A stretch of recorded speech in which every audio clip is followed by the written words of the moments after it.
the man stabbed a knife into the ocean. A shark was pulled up from the water. They cut the shark open and ate the small fish inside its stomach. It was their first meal in 5 days since getting stranded in the Pacific Ocean. They saved some fish meat and stuffed it into socks to preserve it. Then, they cleaned the blood from their small boat. But the blood attracted a group of sharks, which surrounded them. The officer quickly ordered everyone to stay away from the edges of the boat. That night, the man reached out to wash his face. Suddenly, a shark bit his hand. Days passed. Soon, it was the 15th day of their drifting. During this time, they ate meat when hungry and drank collected water when thirsty.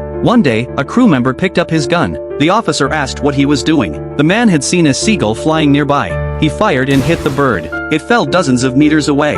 The officer jumped into the sea to grab the seagull, but sharks smelled the blood and swam toward him. The officer swam back to the boat as fast as he could. He returned just seconds before the shark could bite him. While eating the seagull meat, one man guessed that birds nearby might mean land was close. But the officer disagreed. He explained that seagulls could fly long distances, even from the South Pole to the North Pole in just over 20 days. By the 30th day of drifting, they had gone too long without fresh water. All 3 men were sick and could barely stay awake, but the need to survive forced them to get up and row the boat. Suddenly, a storm rolled in. They quickly took off their shirts to collect rainwater. Thunder and lightning lit up the sky. The officer knew this was a sign that a hurricane was coming. He shouted for everyone to wake up and grab their supplies. The next second, a giant wave hit them and threw the officer into the sea. Luckily, he made it back to the boat. But just as they caught their breath, another huge wave crashed down. Even though they held on with all their strength, they were thrown into the ocean. All their food was lost. The officer swam hard toward the surface. By luck, he returned to the overturned boat. Then they noticed one crew member was missing. They shouted his name again and again. Finally, they saw him floating behind the boat.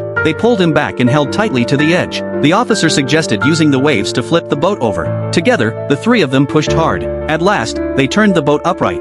The 3 men sat together and endured a painful, freezing night. By morning, both their bodies and minds were nearly destroyed. They lay on the boat, hopeless, waiting for death. Suddenly, one man shouted. He saw an island ahead. He quickly called the others. When they confirmed it was truly an island, they were filled with hope. They swam toward it with all their strength. On the 34th day of being stranded in the Pacific, after drifting over 1,600 kilometers, they finally survived. They reached land.